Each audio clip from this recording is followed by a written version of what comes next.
And I now give the floor to the Russian Federation. The Russian Federation has the floor.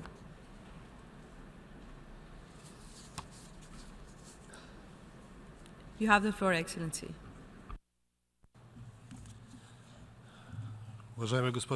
Madam President, we wish to thank the Secretary General for having drafted the report on the necessity of ending the economic, commercial, and financial embargo imposed by the United States of America against Cuba.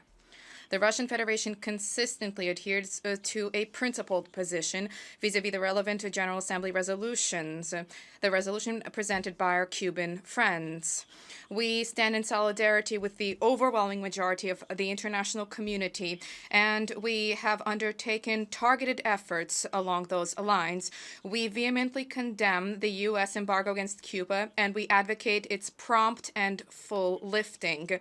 Both chambers of the Russian Federation's Federal Assembly once again adopted an appeal to the UN General Assembly and parliaments of UN member states, once again condemning Washington's destructive policy. These texts have been circulated as the General Assembly documents under Agenda Item 43.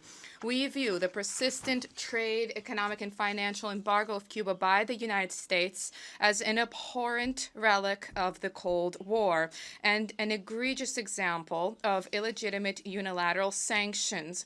We view application of such an illegal practice as counterproductive, unjustified given present conditions, anachronistic, and at odds with the aims of progressive international cooperation development.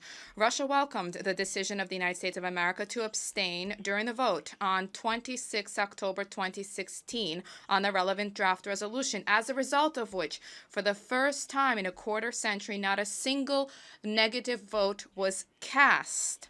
Nonetheless, despite the evident acknowledgement by Washington itself, acknowledgement of the futility of further attempts to isolate Havana, the embargo remains in effect, wreaking havoc on the Cuban economy and inhibiting enjoyment of legitimate rights of its citizens to a dignified life, above all in important social sectors.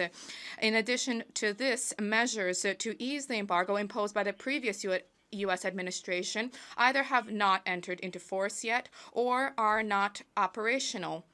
This creates major obstacles to Cuba as it seeks to achieve full-fledged integration in the global financial economic system, and this hobbles its effective development of cooperation with foreign partners. The fact that Cuba is unable to participate in the work of international credit institutions, the fact that it has been excluded from the normal system of international transactions significantly obstructs Havana's access to external borrowed funds and mutually accepted payment methods for export-import operations. This cripples Cuba's purchasing power and obstructs trade flows. Turning to trade products, the embargo has imposed stringent restrictions pertaining to complicated technological systems, where the share of components manufactured in the U.S. is not to exceed 25%.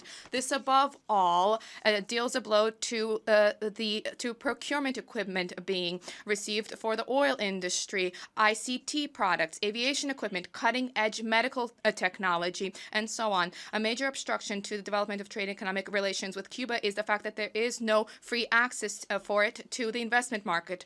Despite one-off capital investments by select, largely European companies, most states look to the U.S. and continue to refrain from large-scale cooperation with Cuba in this realm.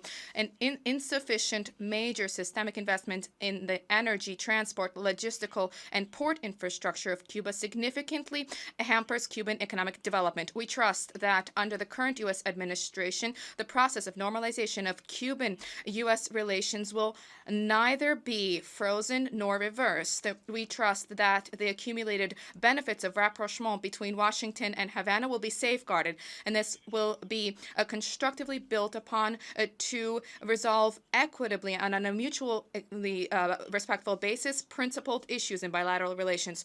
Today, the Russian Federation will once again vote in favor of this resolution, calling for a full lifting of the blockade. The 2030 Sustainable Development Agenda calls for equitable and fair approaches to all members of the international community, leaving nobody behind. It is necessary to extend a hand of assistance to those who particularly need our support. We call upon all those present to stand in solidarity with the Cuban people in their struggle for equality, to achieve socioeconomic development, and to vote in favor of this resolution. Thank you, Madam President. I thank the permanent representative of the Russian Federation.